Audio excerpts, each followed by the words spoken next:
And I'm just gonna turn on the Facebook now.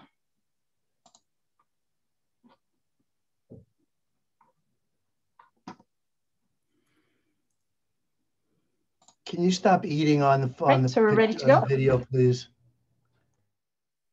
Okay, so welcome everyone. My name is Siobhan Bird-Larat and I'm the owner, whoops, got to turn off my phone. I'm the owner of Adams and Butler. So throughout our life as a company, we've always had a lot of our clients when they're visiting Ireland and the UK want to incorporate places of Jewish interest in their itineraries. And in fact, we found out that one of the biggest searches that we get on our website, organic search, is actually from people requesting Jewish itineraries and Jewish tours of Ireland and Scotland.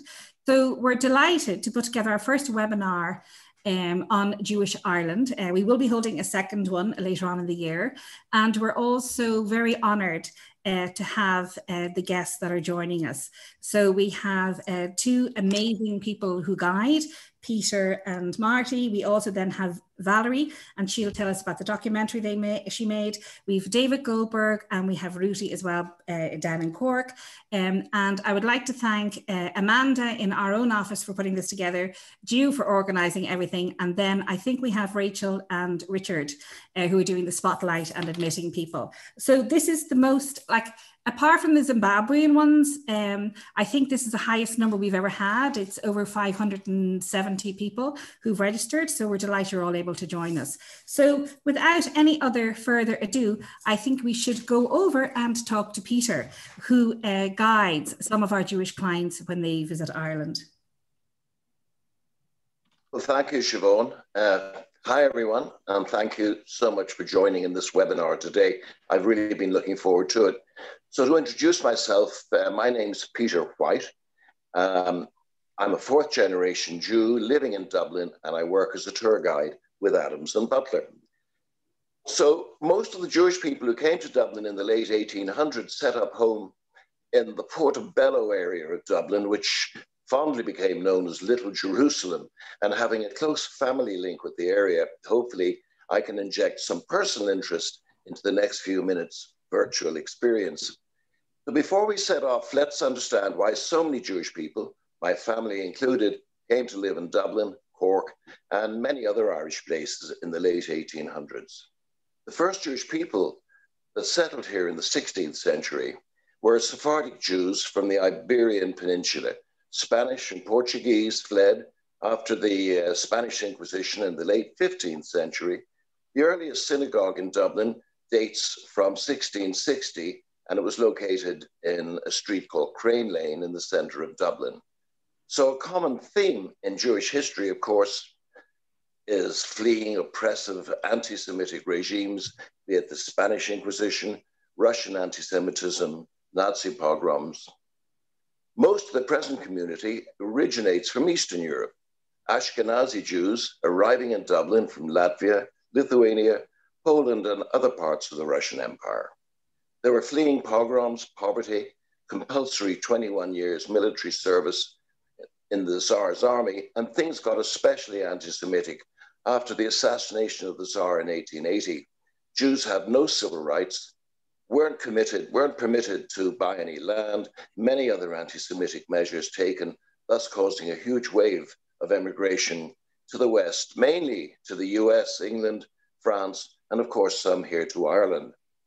There are even some instances, believe it or not, of passengers being offloaded here in Ireland by crooked captains from ships, having been told that they'd arrived in the US. Some could have been here for a couple of months, thinking they'd arrived in their new country. Of course, understandably, they were confused. They spoke no English. They were tired, probably both starving and seasick, especially those put off in Cork.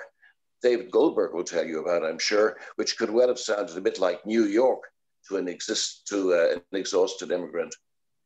The new immigrants, my family included, lived side by side with their Christian neighbors and had very good relations with them. In fact, the skills brought in by these new arrivals were highly valued.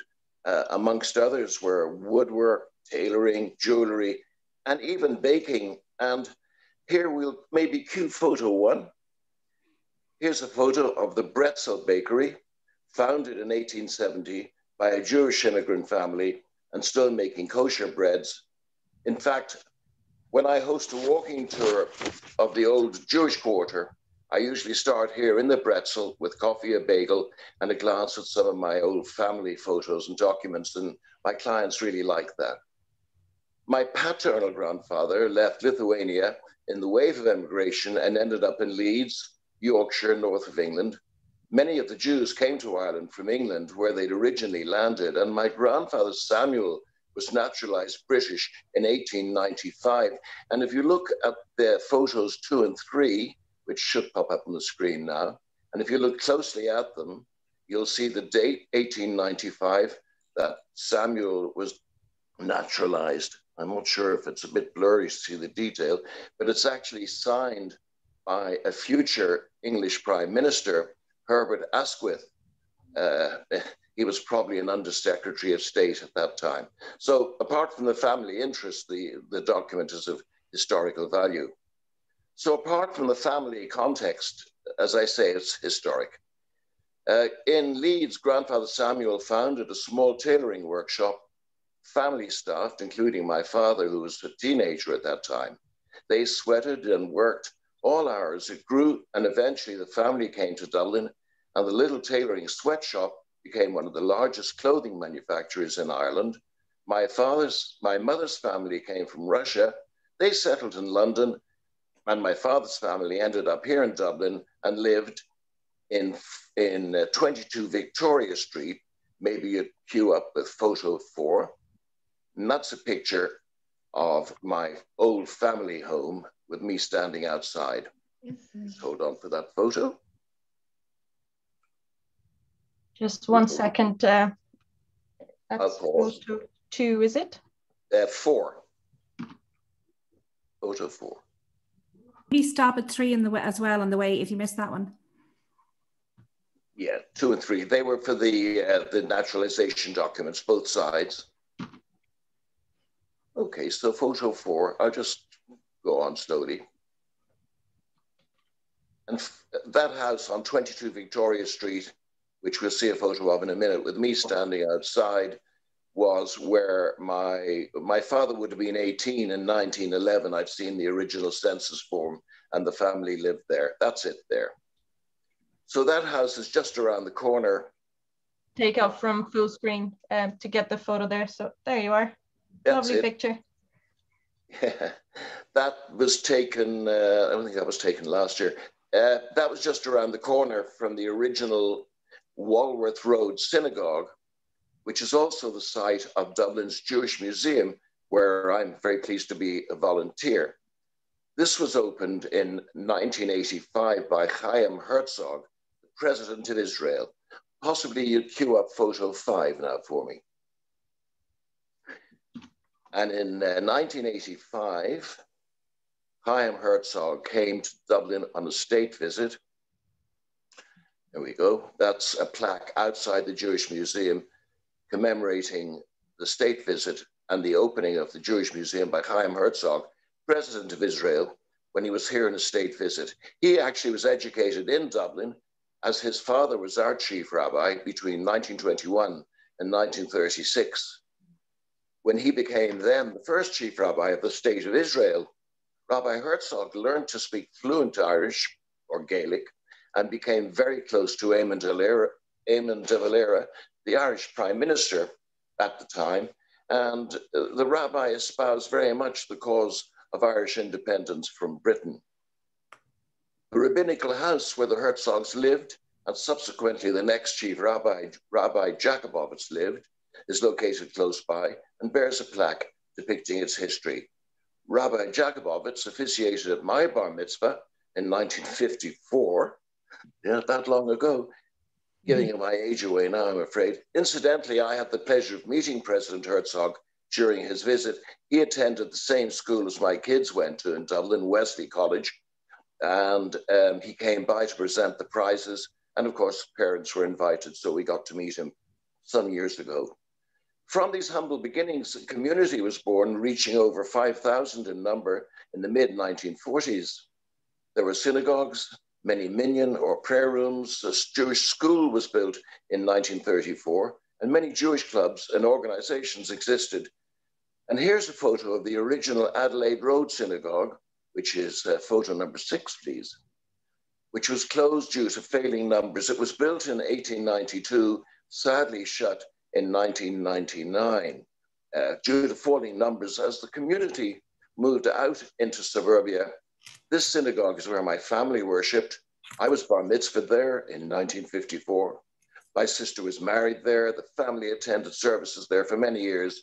The building is still there and is a commercial property.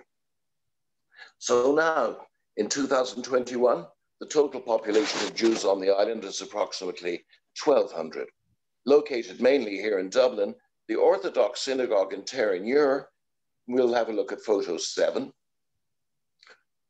was built in 1953. And I think the photos of a lovely stained glass window inside the synagogue. That's the current Orthodox synagogue. People moved out of the original area of Little Jerusalem as they became more educated and affluent and moved out into suburbia, of course, leaving their original first homes. And our liberal or progressive synagogue was founded in 1946 and is located in the same general area.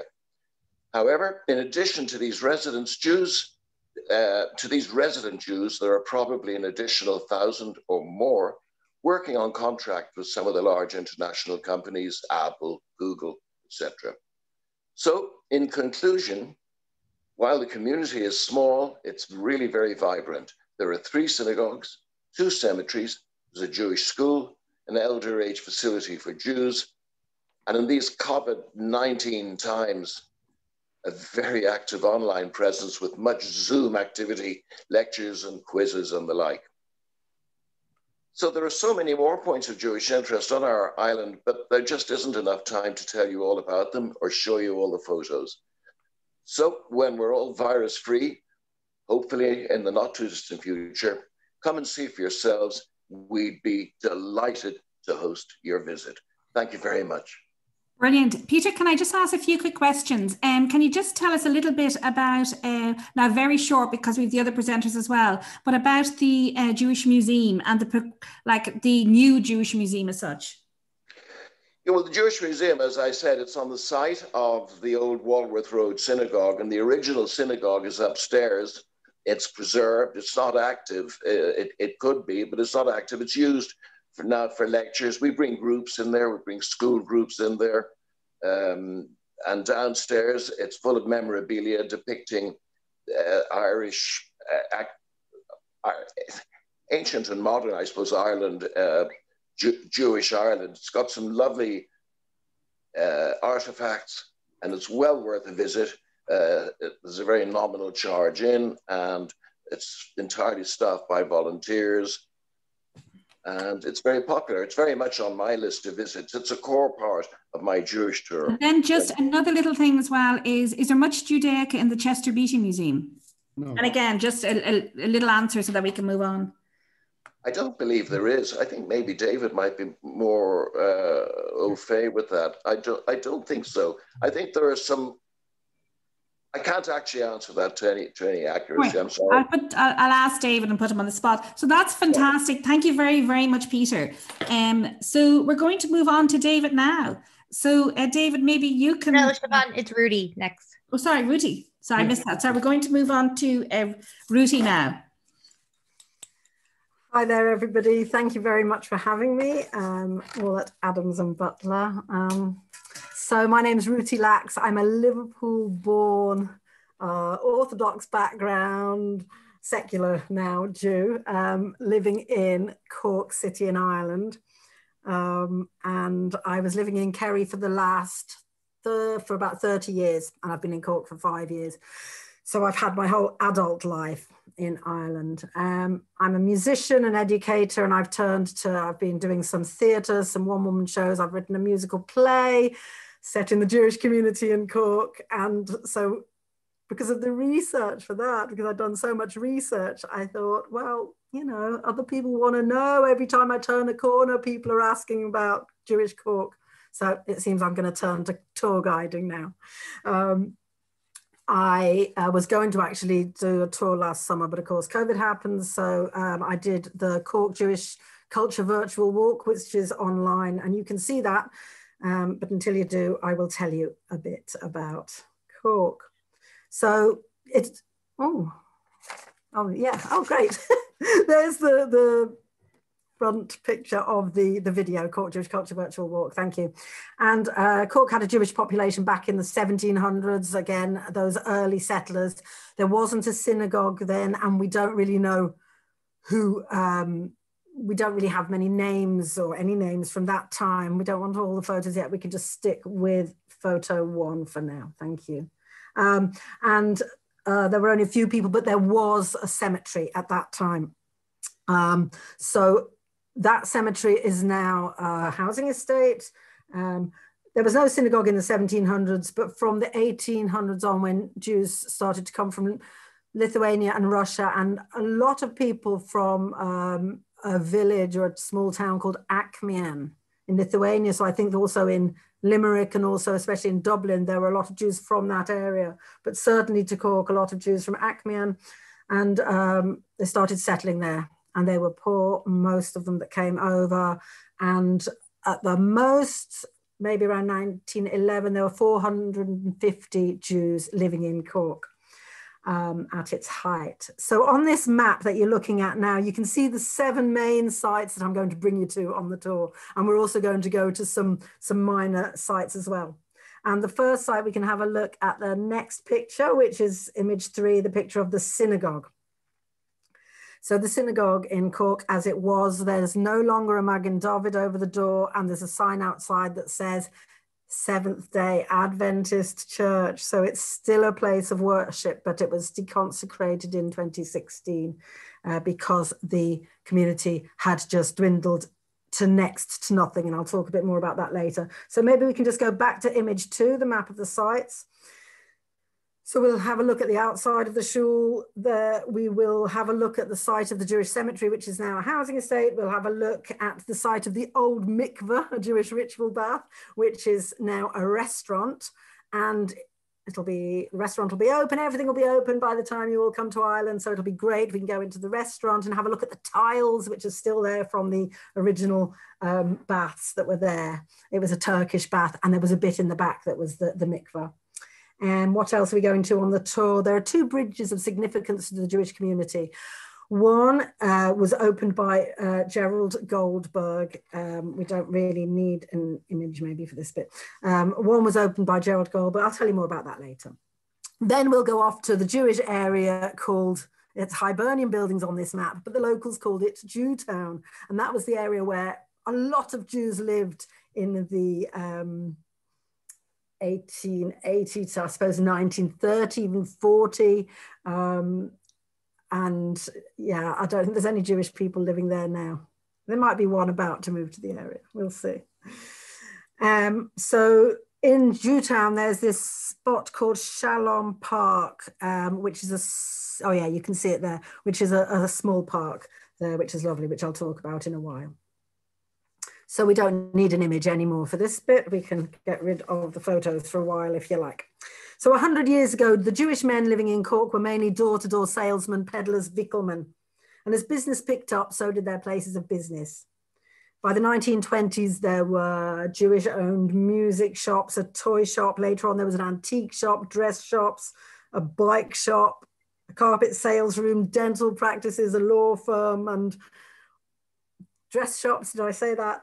So on the tour, we'll go past some of those places and we'll see if we can get some little hints. So we'll stop outside 58 Patrick Street, where Ernest Rosehill's music shop was as far back as 1900. And we'll see if we can hear echoes of Sidney Rosehill's beautiful violin playing wafting out of the shop. So the bridge is in 1970s. Gerald Goldberg, whose son is here today, he was the Lord Mayor of Cork.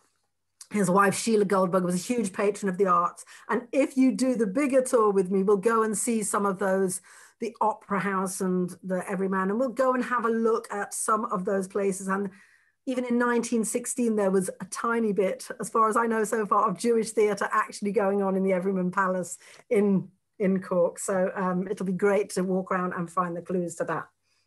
The other bridge with Jewish significance in Cork is Mary Elms Bridge. Mary Elms was a Cork woman who, she went to Trinity and then moved away to France, where she saved a lot of Jewish children during the Holocaust, and also French and Spanish children. I'm a musician, and on my tour, I'm going to sing you a song in Yiddish, and it goes something like this.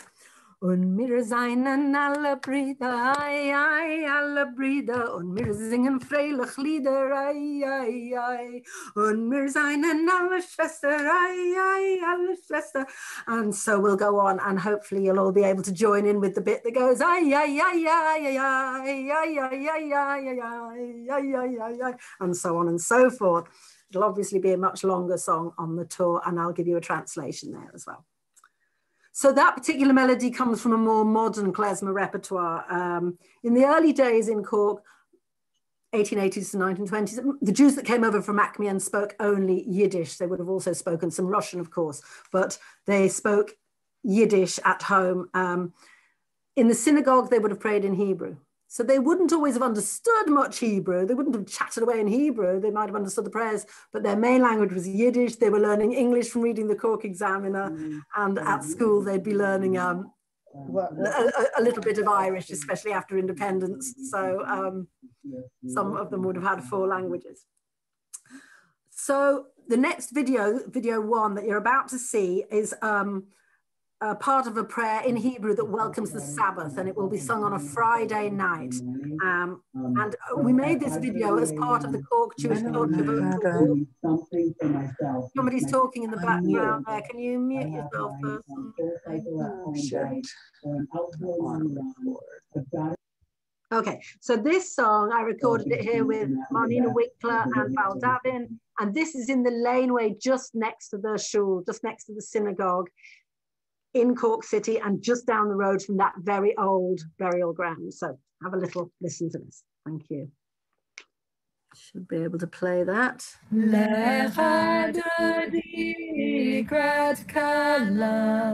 Penei Shabbat nekabela, lecha dodi likrat kala. Penei Shabbat nekabela,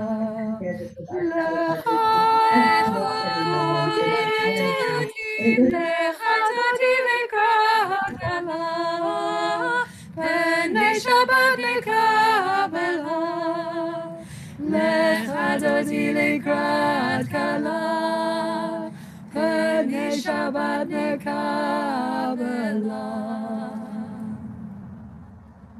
So I can't promise you 3-part harmonies on the tour, but depending how many of you come, I mean, we could have 250-part harmonies, couldn't we?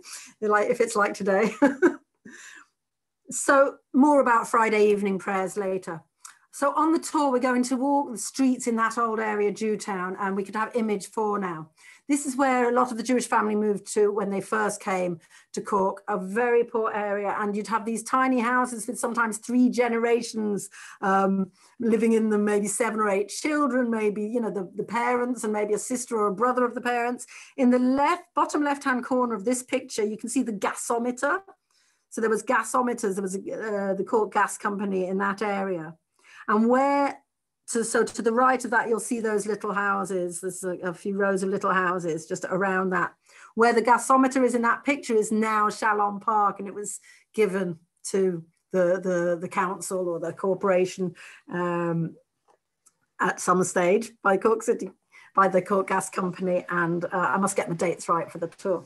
So we'll be walking from there. And imagine walking to shul, to synagogue here on a Shabbos with your family dressed up in your Sabbath best. You'd be greeted respectfully by your neighbors. People had a great relationship with their neighbors. And after synagogue, maybe you'd go back to work in your shop or in your office, because the Jews in Cork weren't all as religious as each other. So there's a story that in the late 1800s, the incumbent rabbi at the time yelled at a congregant for working on Shabbat, and the man got sick. And that led to a rumor that a curse had been put on him. But I'm telling you now, rabbis don't put curses on people, but stories do happen. One of the people I've interviewed told me that her father left Cork as a young adult after being berated by the rabbi for riding his bike on Shabbat. But young adults left Cork for other reasons too. So I suppose, you know, just a little bit about why people left Cork, and we don't need a photo here, maybe we can just. So by the 1940s, the community was very small. There wasn't much choice of partner. The community was so small. And of course, as children grew to adults, they left and went to bigger communities in London, Manchester, Brighton, USA, Israel later on, Dublin. When I moved to Ireland in 1989, there were only Friday night services or Shabbat services in Cork once a month at that stage, because there weren't 10 men living anymore, enough to form a quorum, a minyan for prayer. So, and for the high holy days, for Rosh Hashanah and Yom Kippur, some young men past bar mitzvah age, of course, were brought down from Dublin to make up numbers. But as I had moved from the UK, so had other Jews moved from Israel, USA, South Africa, Europe. And some were religious, some not so religious again, and some seeking a different kind of community. And at the time that the shul, the synagogue, closed in 2016, the Munster Jewish community formed, whose prayers are based on the Reform Synagogue prayer book. Munster Jewish community organises events now for festivals, so obviously they've all been lately on Zoom. So now we have Friday night services every 2 weeks on Zoom, which is amazing, because I mean, that hasn't happened in Cork for, you know, a couple of decades, not every second Friday night. So at least that can happen. And what's also good is people can come from all over the world and all over Ireland to the services, which is lovely. And so Jewish life goes on in Cork. We might have a quick look at video 2. Video 2 is Shalom Park, and you'll see the lampposts in the video. So once a year, these lamps, there's 9 lamps, sorry, in this park, and 8 of them are lit on every other day. But one day of the year, the 8th night of Hanukkah, the 9th lamp is lit. And it's to commemorate the Chanukiah. This is, there's the 9th lamp coming up now. This video was taken in the daytime, so it's not lit. Can you just show that video again, actually, if you don't mind, because you can see really well the houses, and you can see really well that building wasn't lived in by Jews. That wasn't there then. Okay, see all these little houses. This is Monterey Terrace, Jewish house, Jewish house, Jewish house. You know, all along there, a couple of them, number 5 and number 9, were definitely aliens at some point, and other ones. So, and then as you go along and around the corner of the park as well, Elizabeth Terrace, there were a good few Jewish houses there. So really a lot of these houses were Jewish houses in the 1900s, early 1900s. This exhibit with the lamps was created by Maddie Leach. She's an artist now based in Sweden. And she didn't create this installation for the Jewish community, but it's become a place and a time of year when the Jewish community really do gather there in Shalom Park. And following the lighting of the lamp and a speech by the Lord Mayor, we go back to the council chambers and get warm. And we could have image 5 here. We light our Chanukiah, we play dreidel, we enjoy the company of Jews from all over the place. Sometimes people come back from abroad for this event, and members of the local community come along. We light our Chanukiah. So I know there's been an awful lot of talking, and you're probably thinking, oh, all this walking and talking is hungry work. So don't worry. On the walk, we're going to grab a lunch from Sonny's Delicatessen in Jewtown, where they do very nice vegetarian salads and gluten-free sandwiches, and you might even get a smoked salmon or a salt beef bagel. And we'll have the snack on a bench, and you might even get a bit of accordion tune from yours truly on the day, or whatever other klezmer musicians I can rustle up to entertain you. So thanks very much. And yeah, come to Cork. Brilliant. That's fantastic. Thank you very much, because it gives people like, I've always associated, you know, Dublin more with the Jewish heritage in Ireland, and it's great, you know, when you hear more from what the Cork people would say, the real capital, because Cork is the second biggest city in Ireland, and it's fantastic scenery, fantastic beauty outside. So it really is wonderful to get an in-depth understanding of Jewish heritage in Cork. So now we're going over to David. I'm hoping that people could get another understanding of what Ireland is about. There's a lot of different things that are happening, and we can, even things that you don't see here, there's much more that we can add into anyone's itinerary. So tell us what their interests are, and we can make sure we include it as well. So over to you, David. Afternoon or good morning. I don't know where you are. I think both. Yeah, I think both, and have good lunch as well while you're at it. Delighted to join you all. I'm delighted to be invited by Adams and Butler to take part in this webinar. It's very exciting for me. I'm an artist. I've painted since I was about 7 years of age. And then when I was 18, my father said to me, "What do you want to do when you finish school?" So I looked at him and I said, "I wanted to paint." And he said to me, "What do you want to do when you finish school?" I said, "I wanted to paint."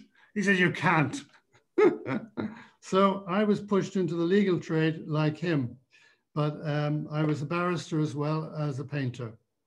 Now, I was born in Cork. My parents, however, my father was born in Cork and my mother was born in Belfast.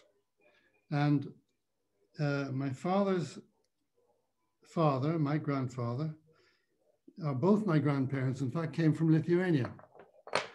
My father's father apparently came from a town called Lapin, you've heard of it. But my mother's family came from two different parts of Lithuania. One was Sauli, or Salvi, I think it's called in Lithuanian. And the other part was Palanga, which is a seaside resort up on the north coast on the Baltic. So they spent the winters in Sauli and they spent the summers in Palanga. And from what as far as I can be, as far as I'm aware, anything to do with my mother's family was connected with finance. Anything to do with my father's family was connected with chickens. So the story is one that you've already been told by Peter about the immigration. I'm just actually I'm trying to write about my parents, and I'm just actually finishing today a chapter on the immigration and the whole immigration story. And I regret to say that what we all believed and what we were all taught and told by our parents or grandparents, it seems to be untrue. It seems to be that if you look at the academic literature, and there's quite a lot of it now, and it starts in 1928 with Salo Baron in a paper called Ghetto and Emancipation, and it goes on and on and on and on up to the very present. It seems that this is largely a Bubba Maisa, that they weren't on ships with rogue captains. They weren't tricked about where they were going. They knew exactly where they were going. And the other thing to be said is that ships did not go from the Baltic or from Lithuania, from Riga, from Latvia.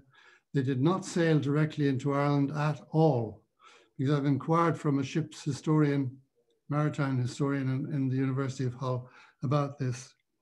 And he said to me that in all the talks I've ever given, I have to say that the ships never, ever, ever, ever sailed into any part of Ireland, let alone Cork.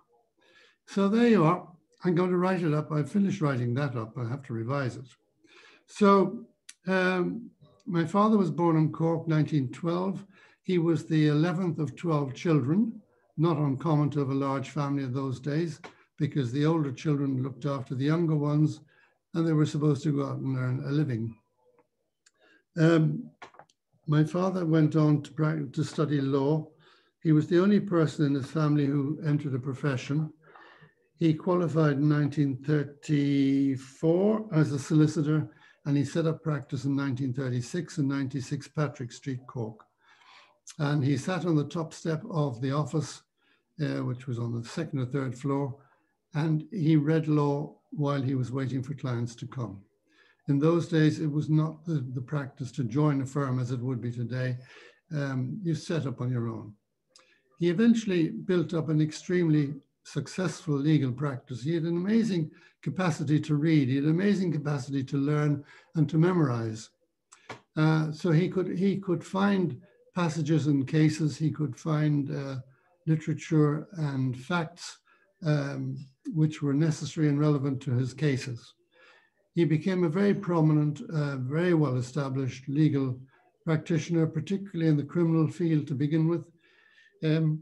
He did his own trials in the circuit court, which was unusual, very unusual, particularly when he was practicing, because it was normally the case that they employed barristers. He went on to enter politics, and he became an alderman of the city of the Corporation of Cork in 1967. And he had a desire to become Lord Mayor. He wanted to be the first Jewish Lord Mayor of Cork. And he achieved that 10 years later in 1977, but he had to join one of the political parties in order to get a nomination or to even contest for a nomination, which he did. And he joined Fianna Fáil and he became Lord Mayor in 1977.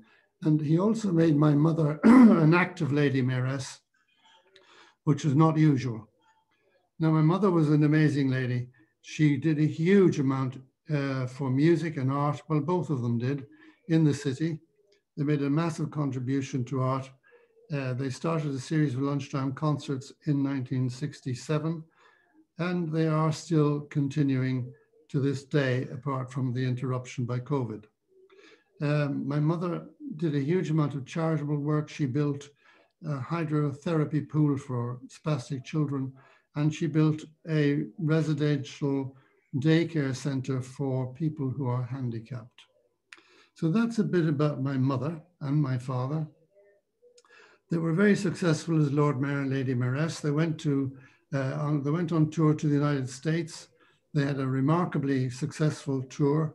And one lovely story from it is that when my father met Ed Koch, who was a bachelor, he said to him, Mayor, he says, I can offer you a beautiful shidduch if you would like one. So that's one of the nice stories about the tour to America. So I don't want to go over my time, but I have got some paintings to show you. When my mother was made Person of the Year in 1988, and the interviewer on stage in the hotel in Dublin where the ceremony was conducted said to her, Mrs. Goldberg, do tell me, what is it that you attribute to your great success? And she looked him in the eye and she said to him, I never miss an opportunity. So I'm not going to miss this opportunity either. So the first painting you're looking at was done last year during the first COVID lockdown. And COVID lockdown was when we really couldn't go anywhere or do anything, but I was able to go walking around the neighborhood, and I was able to pick flowers. And when I brought them home, I just put them on the back of a white box in the garden, and I got this lovely thing of shadow and flowers. Beautiful. So this is just, it's part of a painting. You can't see the whole of it. Anyway, it's part of the painting of forget-me-nots and shadows, or shadows and forget-me-nots. So that's available.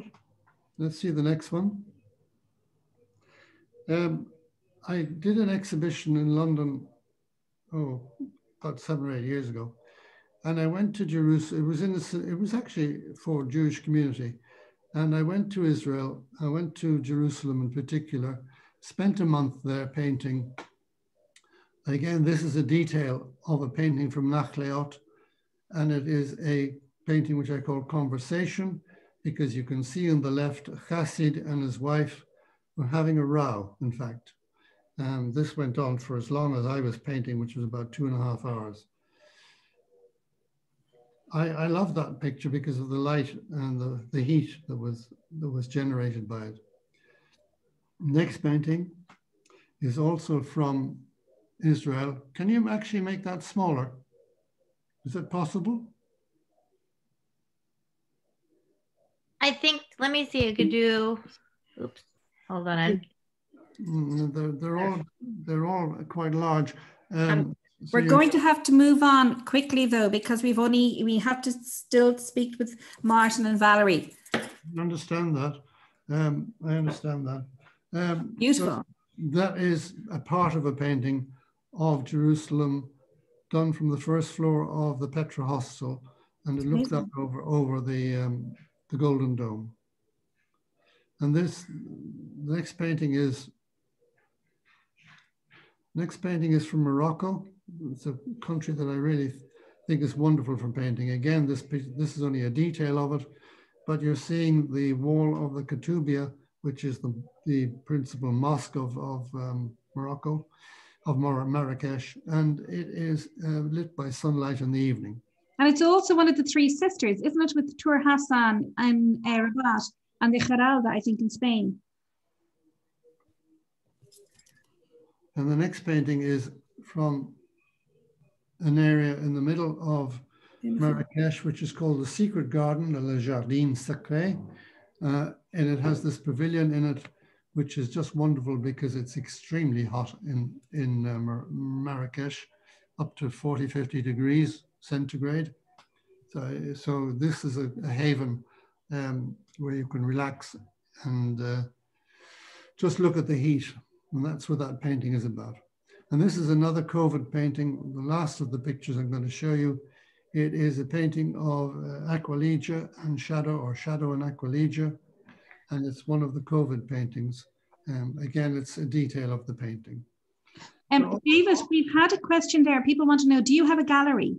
I have a gallery online, which okay. is davidgoldberggallery.com. And if people were coming to Ireland, can they see your paintings? Where would you have them that they can see them? Now, talk about post-COVID. Don't worry about, in normal world. Yeah. Yeah, well, a lot of my paintings are online.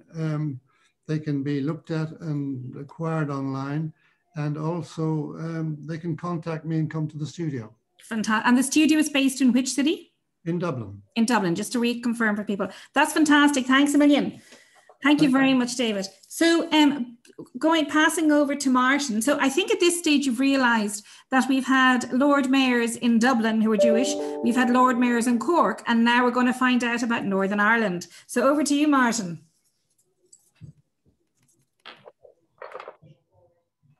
Hello, folks. Welcome from a very wet Northern Ireland. It's been raining non-stop for 2 days now, so it's nice to see people with sunshine in the background. Just to introduce myself, I'm Martin McAuley. I'm a guide in Belfast in Northern Ireland. I'm not a member of the Jewish community. I kind of have fallen in and been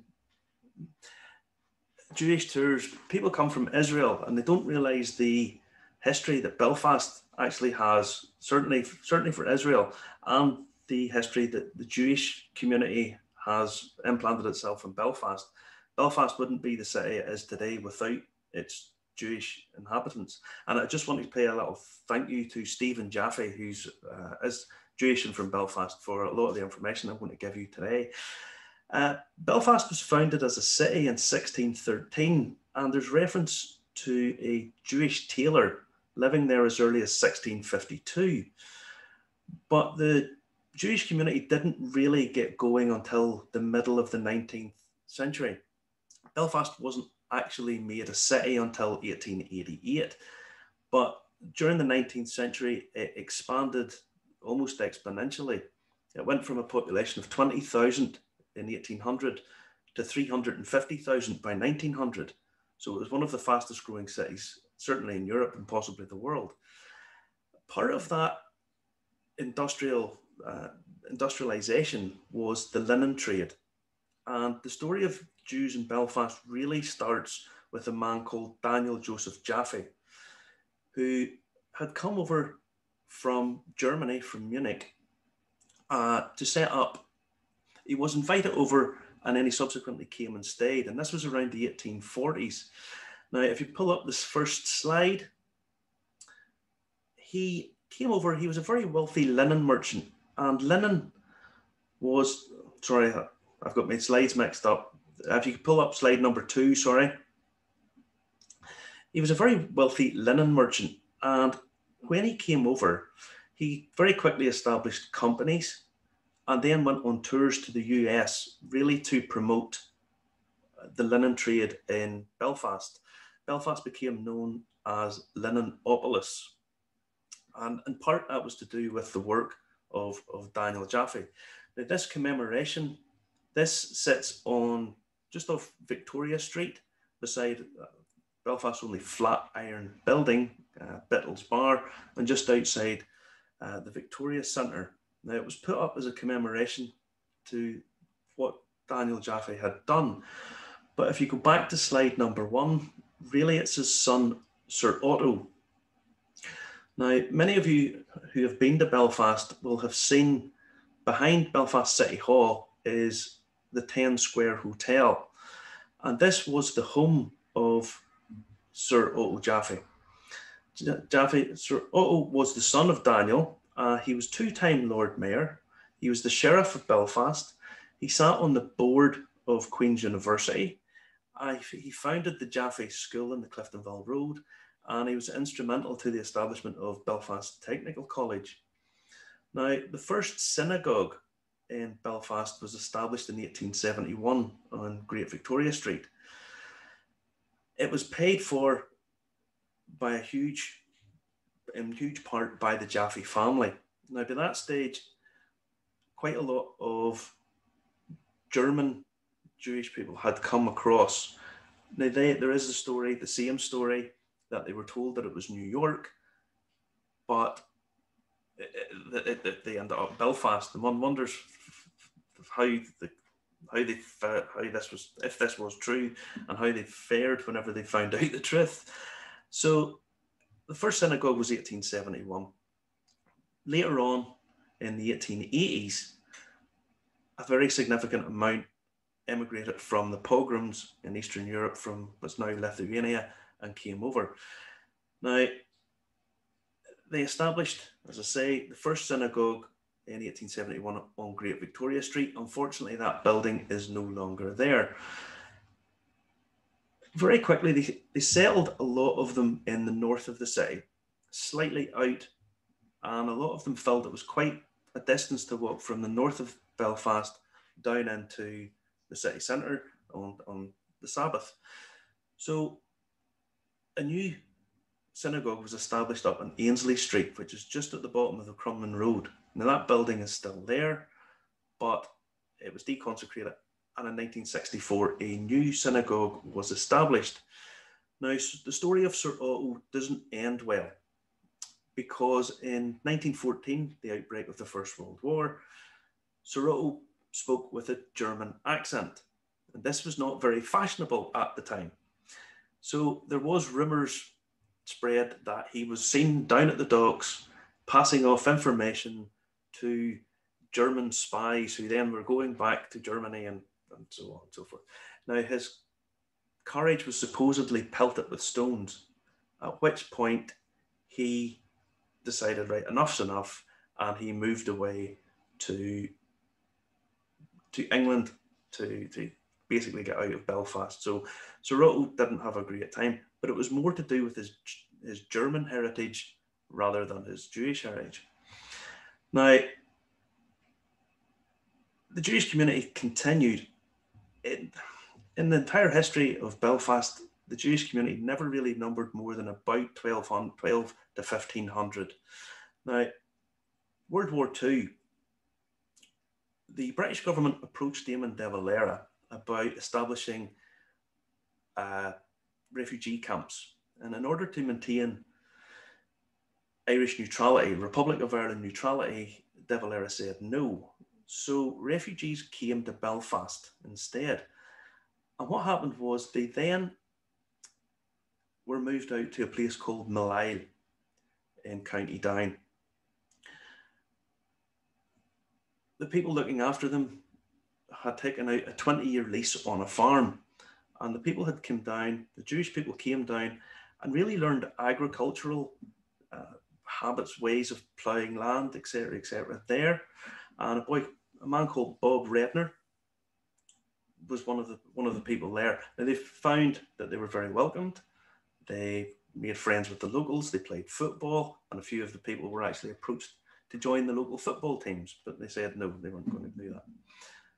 Now, some of the people from that, I mentioned the guy Bob Redner, when the Second World War was over and Israel was founded, they went back and founded the kibbutz Lavi in Israel. And some of that was the farming techniques that they learned in Northern Ireland. Now, anyone who knows the story and history of Northern Ireland knows that the city of Londonderry / Derry City, even the name of it is quite controversial. But the people in the kibbutz in Israel decided that they would thank the people of Londonderry. So they gave it another name. So they can't have any argument about that. Now, in 1964, the present synagogue was founded up on the Somerton Road. It was paid for before it was completed. There was many whip rounds and there's lots of stories about how it was paid for, but it was actually paid for before it was completed, much to the surprise of a lot of people that was there. But I want to talk about the people of note in the Jewish community, and there's rather a lot of them who either were born in Belfast, lived there for part of their time, etc., etc. So, number one, if you go on to YouTube, the Northern Ireland Friends of Israel has links to a documentary that was filmed by the BBC, and it's presented by a man called Harry Tobe. And Harry Tobe was actually born in Larne, which is just down a little bit from where I live currently. He was an actor, and he had over a 60-year career on stage and screen, right up until he died in 2009. And it's well worth watching because it tells a lot of the story of the Milal refugees. A man called Solly Lipsitz, I should get that right. He was a jazz impresario and a very famous jazz critic in Ireland. A man called Harry Goldblatt, who was a Belfast theatre. He acted and he also ran the theatre in Belfast and worked a lot in London. You have Isaac, Henry and Maurice Addleston, who were the founders of Beaverbrooks Jewellers. Again, very similar story. They came to Belfast. They were trading jewellery out of suitcases, and then they founded a store. Beaverbrooks today has 71 stores in the UK, 900 employees, and since 2000, they have donated over 15 million to charity. A man called Abba Eben, he lived in Belfast for a substantial period of time, and he became a Minister of Foreign Affairs for Israel. Maxim Litvinov, who went to the Jaffe School in Belfast, he was an ambassador for Stalin to the US. Rose Mateus, her maiden name was Vessel, and she lived in Belfast for a period of time, and she would go on to found Häagen-Dazs ice cream. Ray and Judith Rosenfield worked for the Northern Whig newspaper, and they were very well known in Belfast. They were journalists, art critics, dramatists, etc., etc., and they're actually immortalised in a poem by a very famous Belfast poet named John Hewitt. There's a blue plaque on the Malone Road to Zoltan and Amy Lewinter Frankel. Now, Zoltan was born in Hungary and he moved to Germany where he married Annie. They fled London and they wanted to go to Australia, but they were persuaded to come to Belfast. Now, Annie set up a knitwear firm and they became very affluent and wealthy, and they actually became the biggest patrons of the arts in Belfast, and also helped collections for the Ulster Museum. Rabbi Yitzhak Herzog, who would go on to become the chief rabbi of Ireland and then subsequently Israel, lived for a considerable period of time in Belfast, and his son Chaim Herzog, who would become the sixth president of Israel, was born in the Cliftonville Road. Now, when Chaim Herzog gave his speech in 1975 to the UN, in which he stands up, the UN had passed a resolution about Zionism as racism. Now, that was given on the 10th of November, which was the 37th anniversary of Kristallnacht. He stands up and he gives what's without question, one of the speeches of the 20th century. And he says the Jewish people will treat this for what it is, and he tears up the paper. I like to think that's a bit of the Belfast in him, because that's kind of the thing that you would do, bit of flair and expressing yourself. Now, picture number 5, if you could just pull it up. Martin, we want to show the video for Valerie as well. So can you go over the other ones a little bit quicker? I can. I'll just go over this fairly quickly. This man is J.H. Patterson. Now, he was born in Longford, but he moved to Belfast, and during the Home Rule crisis, he was a commander of the Belfast Ulster Volunteer Force. He commanded the Jewish legions in World War I, and he wrote a book. He wrote 2 books, actually, called With the Zionists at Gallipoli and With the Judeans in the Palestine Campaign. Now, he died the year before the formation of Israel, but his dying wish was that he would be buried in Israel. Benjamin Netanyahu's brother, Yoni Netanyahu, is actually named after this man.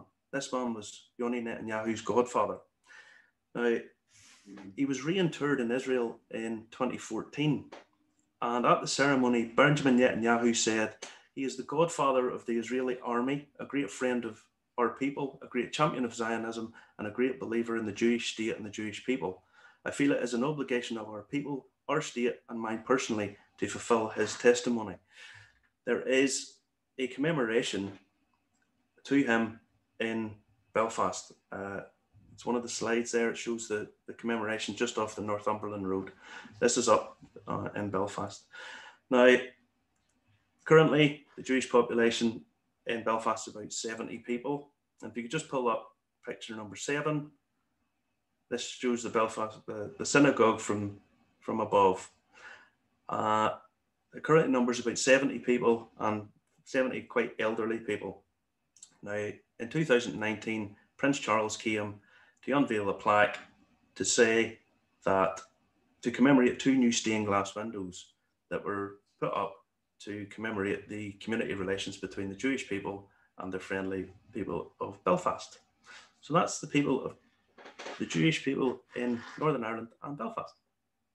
Brilliant, that's fantastic. Martin, can I just ask you a quick question, and we're going to pass on to Valerie now. How many days do you think you need to spend, to discover as much as possible about Jewish history in Belfast? Like, would it be 1 day, 2 days, 3 days, or the greater Northern Ireland area?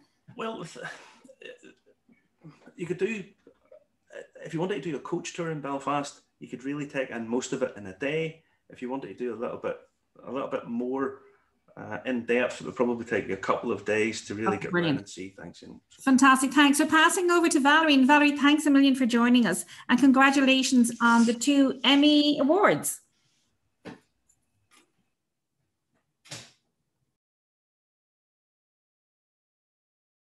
Need to unmute yourself.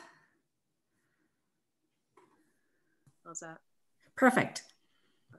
Hello, everyone. Good morning from a sunny San Francisco Bay Area, and shalom and konisatatu, as we say in Irish. How's it going? I'd like to thank all the organizers of this webinar. It's been fascinating. Thank you, Amanda, Giovanni, Siobhan, Richard, and all my co-presenters. I've learned a lot this morning. Thank you. I'm delighted to join you. And I made a documentary film called Shalom Ireland, and it's aired on RTE, Ireland's national broadcaster. It was part of a special Jewish High Holidays presentation. And it chronicles some of the history of the Jewish community in Ireland. And I'd like to show a short clip. It's the opening sequence of the film. So go ahead, Giovanni, thanks.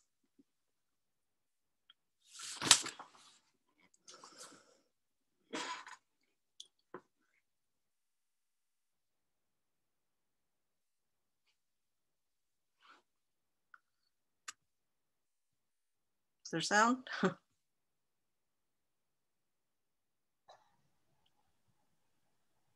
Was there sound? Sorry. Yeah, can we get the sound there? Oh, yeah. Let me see. Okay, perfect. I'll just restart that. Yeah.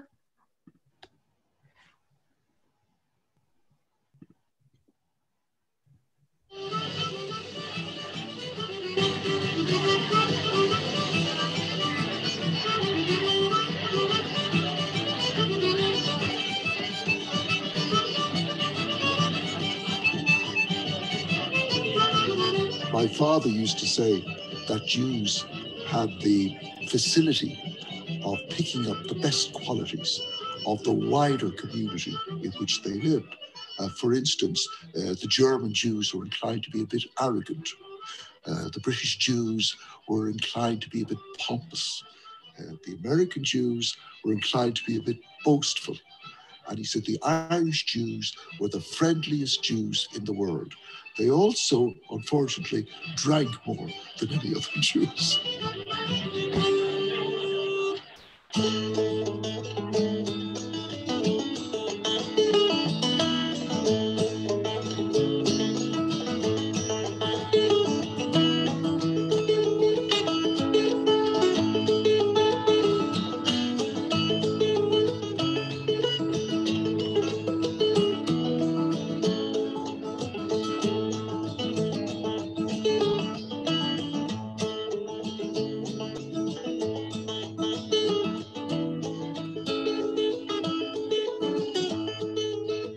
Well, ladies and gentlemen, thank you for coming to our Irish Jewish Museum. We give you Céad Míle Fáilte, if you know what that means, 100,000 welcomes in Irish. And in Hebrew, it's Shalom. I'm sure it's going to be of interest to you. If you'd like to look around, I'd be glad to answer any questions you may have regarding community. You may notice we have an old-fashioned moil knife, if you know what that means. A circumcision knife. That was used, we'll say, about 100 years ago to circumcise a little boy, a Jewish boy, 8 days after he was born. Right. But that knife only been used once? Oh no, it's sharpened. But it's a different method at the moment. You may notice the table there, which symbolizes a Friday night table celebrated by most Orthodox Jewish households. The lady of the house, the wife, usually says a blessing over the candlesticks. Do you find that those customs are still very much held to? Of course they are. The question, what I mean is that obviously there's a lot of lapsed Jews. A Jew can never lapse. A Jew is a Jew, no matter whatever he lapses. We have a phrase in Hebrew which says, Chaverim Kol Yisrael. That's Hebrew, which says, no matter where you are, a Jew is a brother to another Jew. And that's been literally the way of the Jewish people over the centuries.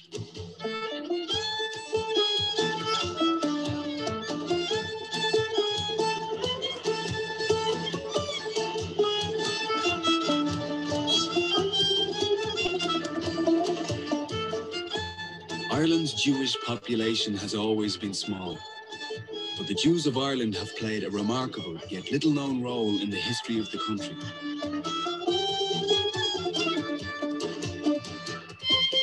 Most of the community lives in Dublin, the nation's capital, and for more than a century, they have gathered at Adelaide Road Synagogue, the oldest active synagogue in Ireland.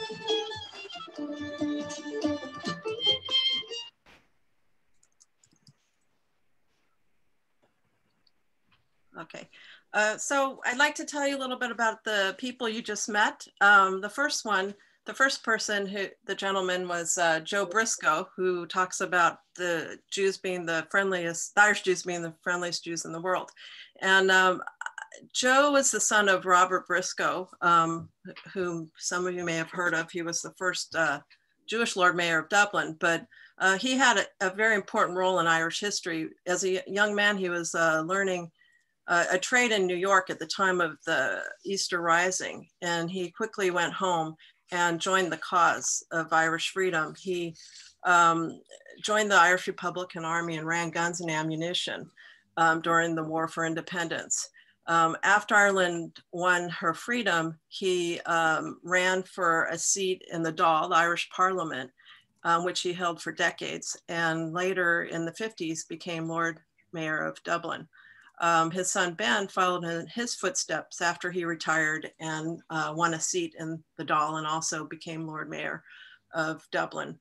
I just want to add a little bit about some other work that Briscoe did while he was in the Dáil. He actually helped smuggle Jews who were trying to escape from the Holocaust. He bought some old ships and transported people into Palestine.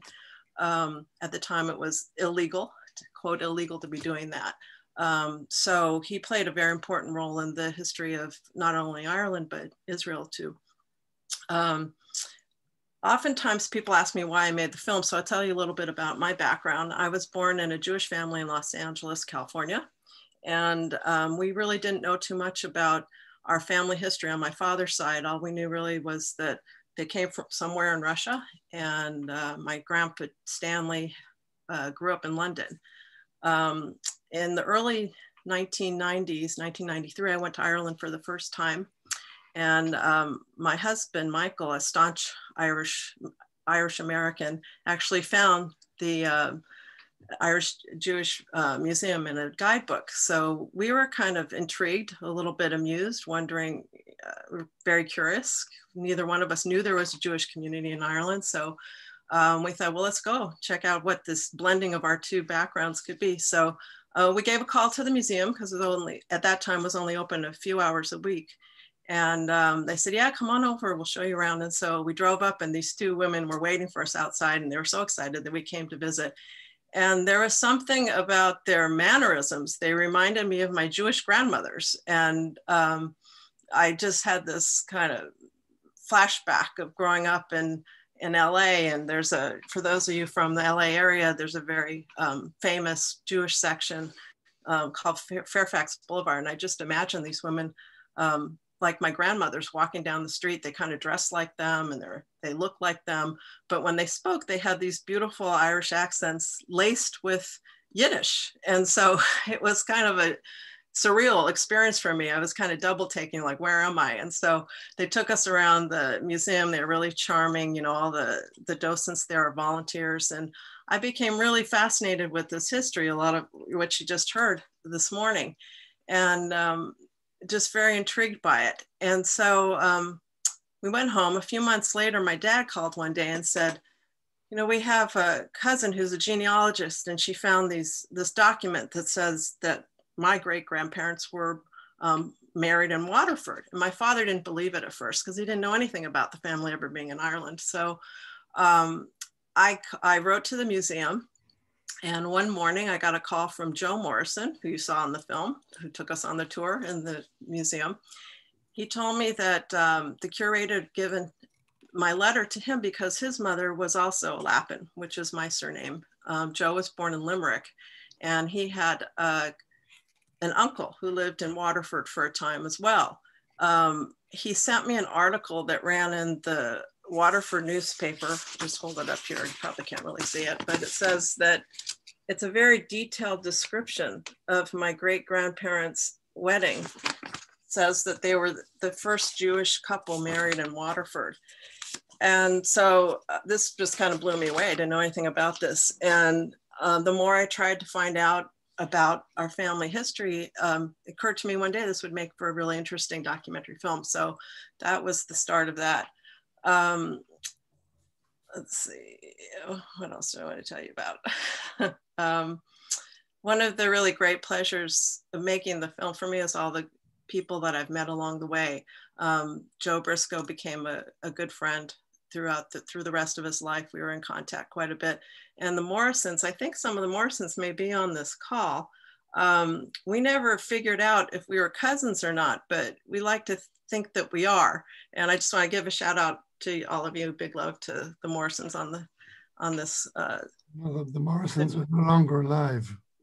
Pardon me? They're not alive. No, they're neither of them. No, I'm sorry. No, but I mean, some of the children, I think maybe. Oh, yeah. I interrupt because my mum was a wine who married Cleo, who was married to Joe. So Uncle Joe was my aunt, was my uncle, and there was Rebecca, who lives in Israel, who's a grandma.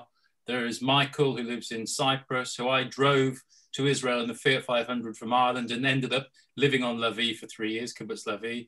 There is Philip, who's in Manchester, who's a Morrison, and there is Ruth, who's now a Cron, also in Manchester. They're my first cousins. I'm the wine side, the Bensons from Birmingham in Ireland. Sorry to interrupt. Right. Lee, are you related then to Jerry Benson?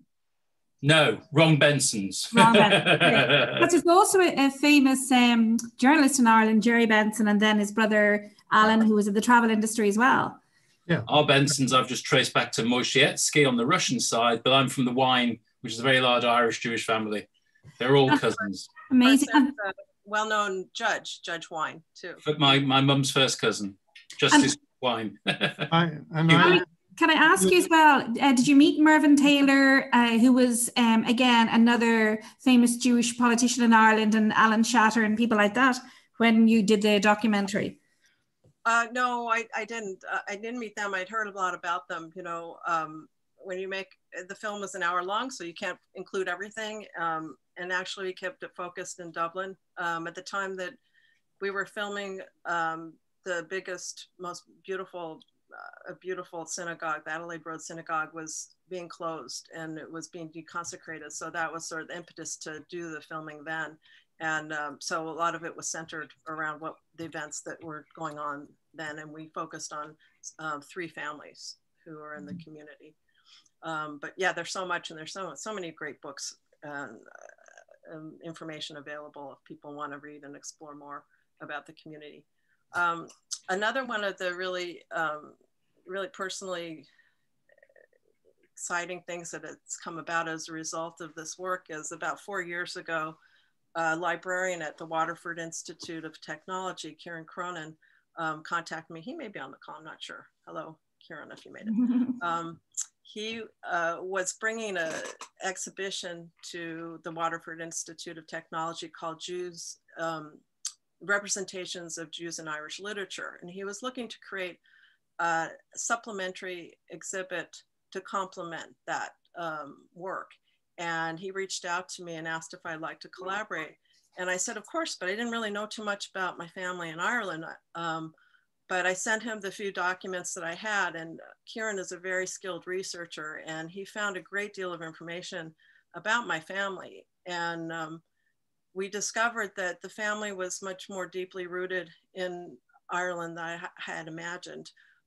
They were established in the drapery and furniture business and very active in Waterford social circles and in Jewish life. He found that on the occasion of a royal visit to Ireland in 1885, my great uncle William wrote a letter to the editor of the local newspaper demanding a retraction because his name had been included in a list of Waterford citizens testifying their loyalty to the Royal Highnesses, the Princess and Princess of Wales. So it appears that we had some rebels in the family as well that I'm quite proud of, I'd say. We also learned that my great-great-grandfather Joseph was the victim of a crime. Several men had grabbed his umbrella and hit him over the head. And he was hurt. He, through his son, his testimony in court was given in Hebrew. And we imagine that was a pretty rare occurrence in an Irish court at the courtroom at the time, and speculated that he was probably able to do that because they moved in these social circles and they knew a lot of the local leaders in business and politics. The attackers were sentenced to pay substantial fines or face imprisonment. We could never determine whether that was a hate crime or not. The newspaper write-ups didn't say that it was, but it was pretty chilling to me to think that my great-grandfather had experienced that. Get kind of choked up when I'm thinking about it now. You know, whether it was a hate crime or not, he was an elderly man at the time, and to experience that must have been pretty hard being in a new land, not knowing the culture and being attacked like that. I did learn that my family did come from Lithuania, like many of the other people we've talked about this morning. The family participated in the formation of the Jewish congregation in Waterford. The first service was held on the Jewish New Year in 1893 in a borrowed room. And a year later, that room was used for the wedding of my great-grandparents, Fanny and Jacob. Fanny's brother, Louis, served as the auditor, and another brother, Aaron, was instrumental in setting up the Hebrew school there. Fanny's and Jacob's firstborn son, Joseph, my grandfather's older brother, was a rifleman in the British Army during World War I, and he was killed in action during the Battle of the Somme his name is etched into a memorial in Dungarvan to the 1100 Waterford natives who lost their lives during World War I. So the result of this collaboration is 2 museum panels, and we're in the process of making more. In 2019, the Waterford Civic Trust approved the erection of a blue plaque commemorating the Jewish community in Waterford. For those who don't know, blue plaques you find them around Europe, especially in England and Ireland. They are markers on historical buildings. So it's really heartening to me to know that the community is going to be celebrated in that way. We were meant to have the unveiling last year, but COVID happened. So lucky, and the idea is to put the plaque on the building where my great-grandparents were married. So it would be a real honor if that were to happen. So the good news about the postponement is that all of us can now book our travel through Adams and Butler, and we can all come over to Waterford and have a great Céilí. That's a party, a music dance party in Irish, and we can all meet up there. So I have lots more I can go into, but I didn't want to take too much time. I know people have questions, so. Yeah, because it's funny because like this is, as I said, the interest in this webinar has been huge. And, you know, obviously we've so many speakers and so much new stuff that people are hearing for the first time, which is great. And we hope you can come back another time as well. So if people want to unmute their mics and ask any questions. Before you go into that, Siobhan, just let me tell Valerie and Lee that my house is built in the garden which was owned by Joe Morrison. I feel like we're all family. I've heard about your family for so many years, so it's so nice to meet you finally. It's lovely to meet you. The back of Kimmage Road West. Yeah, yes, yeah. I cycled down that path many times. His bungalow is now what we call the Taj Mahal. It was bought by somebody, completely demolished and rebuilt, and is a huge mansion now. But I'm in his garden. Wow, that's nice to know. I knew Joe very slightly, not very well. He came. He reluctantly came to dinner one night. We went over to Cleo and Joe in the bungalow next door, literally next door, and said, "Come on over and see the garden. See, you know what you." He said he didn't want to come. He didn't want to go near it. Eventually, he did come. Eventually, he came. I grew up with Rebecca when I lived in Dublin. Rebecca makes a little cameo in the film in Shalom, Ireland. Yeah. Yeah. And one thing that wasn't talked about was the documentary Hannah's First Holy Communion. Oh, that was very funny. So maybe we can bring that up in the next webinar, because it's the story that I understand was a little girl and she wanted to copy what her friends were doing. Yeah. And she just grabbed a tablecloth and went to the priest and tried to get Holy Communion. That's right. I think it's a lovely story. It's made by my cousin's son, Shimmy Marcus. Yeah, they're very well-known filmmaker, very talented. Yeah, there's so many people we didn't even touch on. There's so many talented filmmakers, writers, artists, and every walk of life. I should tell you all that in actual fact, in my mother's family, her father was one of 2 brothers, and the 2 brothers married 2 sisters. So the other brother and his wife went to Texas. So I have a lot of relatives, or I had a huge family in Dallas and Fort Worth. Really? I have relatives in Atlanta, in Chicago,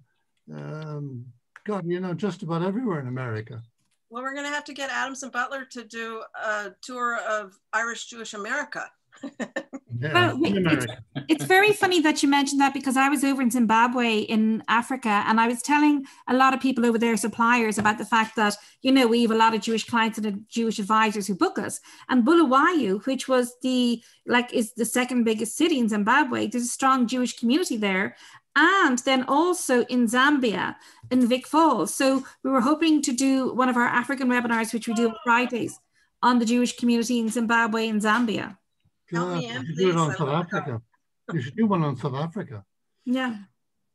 So it's amazing. So does anyone have any questions? And by the way, Valerie, we have to get you back because you were squeezed in at the end. But it's amazing we still have 200 people who are looking, you know, at a webinar, and we've gone like almost an hour and a half at this stage. Where can we see the film? Online. A website. Online. You can contact me through shalomireland.com. Okay. And we will send a link out with the recording, because I think Amanda or someone from Adams and Butler just posted the link on the chat box as well. But Valerie, the one thing I always found very funny was we deal with a lot of kosher families coming over from America. And when we're asked to, you know, do different things like now I hope my pronunciation is okay, but a mashgiach. And we contact someone in Ireland, and someone in New York will say, well, can you let us know by Monday afternoon, and the person in Ireland will get back in the morning, and the person in New York thinks that's very late, and the Irish person will say, tell them to get a life. It's really, it's a lovely blend, when you see the two different communities and compare them. Well, I remember when I first started out making the film, I remember, I was kind of nervous about, I talked to a reporter who knew Joe Briscoe, and he said, well, just ring him up. Here's his phone number. And I just thought, like, wow, and I did. And he just answered the phone, and he was so friendly and welcoming. And I said, well, when I'm going to come over sometime, well, just ring me up when you get here. It's so much more casual than Americans, It's very funny, because we also contacted President Mary McAuley, because the peace talks for North and South of Ireland have been held as well part of the time in a synagogue in Belfast. Wow, you know what I mean? So there's all of these strands that are so interesting in the whole Jewish heritage within Ireland. It's fantastic. Well, wasn't it Mary McAuley who said that she thought that she was the descendants of Jews who came during the Spanish Inquisition? Can someone correct me? Am I missing it? I don't know about that one. Possibly, but I don't know. Yeah. Yeah. But she gave us her blessings for tonight, but she's tied up with the various things she's doing at the moment. So we will be doing part 2 in March. And Valerie, maybe you can come back then as well, and some of our other guests. Right. I'd like to join again. Yeah. So any other questions from anyone? So it was really, really interesting. I learned so much. And I'm really, really delighted we did this. We ran with it, because we've always sort of prided ourselves on the fact that we have a lot of Jewish clients and a lot of Jewish agencies and advisors support us. Oh, I have a question. Do you work with travel agencies? Is that right? Yes. The majority of our clients actually book through travel advisors. Okay. Oh, good. I'm actually Jewish, but not Irish, but I specialize in Ireland. Brilliant. So there you go. Yeah. But I probably have family there and don't know it, because we've got family everywhere. Our 2 biggest sellers are actually, believe it or not, Jewish tours and haunted tours.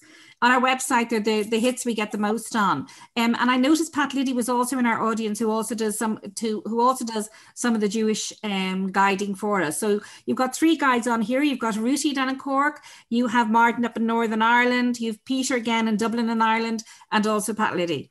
So, it's not just one person. It's very important, to Adams and Butler that we can provide as much possibilities. A quick question. Can you do the ancestry over there?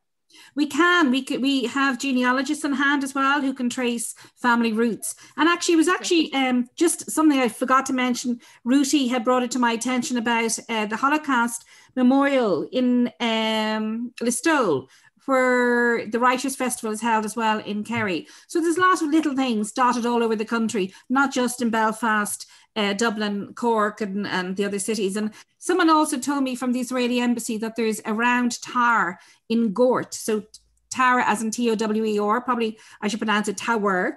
And there's names inscribed in Hebrew at the bottom of that as well. So there's lots of interesting stories, we need to include everything and as much as possible as we can the next time. Can I also tell you that Stuart Rosenblatt, I think he's based in London, but he's from Ireland, irishjewishRoots.com, and he has a genealogist, a massive, like all the Jews in Ireland in these few books, these big fat books, he has logged them all. So if anyone has any Jewish roots, Irish Jewish roots, I think it's really important to contact him because... Yeah, because I see Barry had mentioned him as well in the chat box. And then there was one thing that was written, and it was about kosher food, because I know most of the hotels order it in for clients. And then if we do private property, we make sure there's a private kitchen and kosher food can be prepared. But would anyone of the presenters who knows in depth about kosher food at the moment as well, it was just one or two suppliers. Is that still the case? In Cork, it's all veggie. I don't know about Dublin. I think in Dublin, there's hardly anything now. There's just a supermarket that does a bit of frozen food. Yeah. You can get a challah in the English market in Cork, though. They'll make you a huge one. If you have Colin Steen in Dublin as well. He's done work for us, for clients of yours with me, Siobhan. Brilliant. Yeah, I bring over a lot of vegans. And so, you know, while it's not I mean, there's a lot of vegan food in Ireland now. Yeah. So while it's not kosher, it is technically kosher. Yeah. Okay, I think I have to leave you. So that's brilliant. I think we land it here unless there's, and there's a kosher restaurant in Drumcondra is coming in there as well. Yeah. The real bonding issue is the stories. Ireland is full of stories, and Jewish literature is all little stories about things. And that's what I'm hearing this whole hour and a half. It's been one of the most valuable hours and a half I've ever spent. Oh, wow, that's lovely. That's lovely news. I'm glad we were able to facilitate it because it's all about sharing. It's all about connecting. May I just ask one quick question? I found it fascinating that so many Jewish people were from Lithuania, and I'm from the United States, but my grandparents were from Lithuania, and I was trying to contact my brothers while we're watching this to find out what little town in Lithuania we were from, but we just found out my maiden name is Miller, and we couldn't find, we tried to, trace our heritage and trace it back to Lithuania, and we couldn't find it. Well, here they changed the name from Miliensky to Miller. So I was wondering if that name exists at all in any of the people that you know from Lithuania with a Lithuanian background in Ireland. Miliensky. 2.5 million Lithuanians went to America. Right, yeah. What was the stop in Ireland about that so many Lithuanians stopped there? Because I'm 50% Lithuanian and I found them all from 1700. Why did they stop there particularly? In Belfast, it would have been the textiles trade. Belfast, when the American Civil War happened, cotton couldn't come out of America, so the linen trade became massive. So as you know better than I, lots of Jewish people work in the textiles industry, so they came over for this booming Belfast. Belfast was the capital of linen in the world, and linen can be used for sewing. So textile business, that makes sense. They also went up to Derry, up to Londonderry as well. There was a Jewish synagogue in the Fountain in Derry, because that's where Derry made more shirts than anywhere else in the world for years and years and years. And again, the Jewish people went to Derry and settled up there. They actually had a synagogue for a short period of time, not for very long. It's interesting. Yeah. Well, one of my notes in the column said when the fellow that was, I think it was Mr. Goldberg, said, nobody ever stopped as a port from Lithuania to Ireland, but almost all of the shipping manifests that I have for my family that I searched up until 1900, they were all gone from Lithuania to the US by 1900 was the latest. And a lot of them stopped in Liverpool. So that sort of really makes sense. They sailed from Riga. They all sailed from Riga. It's all on the manifests. And a lot of them stopped in Hamburg, but many of them stopped in Liverpool. No, they didn't go. They could come up to Ireland easily from Liverpool. That makes sense. They didn't sail from Riga. A lot of them took the train to Bremerhaven and port of Hamburg, and they took a boat from Hamburg to the east coast of England. Mostly they went into Hull. some went into Leith. Exactly. Yep. This Hartlepool, and then they went to Liverpool cross country, or they went to London. And by the way, there's something I have to share with our our attendees and listeners and with Lithuanian blood, that Lithuanian is going to be made one of the heritage languages of Ireland. I don't know if it's been done already. Oh my God. With Polish and Brazilian Portuguese, because they know that so many of the next generation will have Lithuanian, they'll have Brazilian, and they'll have Polish blood. So I think that's amazing, because it's like celebrating sort of the next generation and, you know, the new blood in the country and in the society and in our revolution, really. Thank you for sharing that. Wow. So will we leave it here, folks, and we come back in March and we continue the conversation? No problem. So thank you really to everyone. We really, really appreciate it. To Ruti, to Peter, to David, to Valerie, to Martin. Thanks to Gio and especially to Amanda on the Adams and Butler team, and to Rachel Herman, but no connection, and Richard for managing the admissions and the spotlights as well. We had an absolutely amazing time. We really enjoyed it. We're delighted, you know, that it worked out and that you all found it very interesting. And thank you for following us and staying with us every week when we're doing this. We really appreciate it. And by the way, the reason that Adams and Butler did so well is thanks to Ronnie Rubenstein, who I also saw on attending the webinar, because it was his 6 Jewish clients who put us on the map when we first started back in 2005, 2006. So thank you very much, everyone. And hopefully we'll see you next week when we're up in Northern Ireland. Bye. Take care. Bye-bye. Thank you very much, Siobhan, for inviting me. It was lovely. Thank you. Brilliant. We enjoyed it. Thank you. Thank you, Siobhan. Always wonderful. Thank you. Thank you. Bye-bye. Siobhan, Bye, Valerie. Nice to see you. Bye. Bye. See you.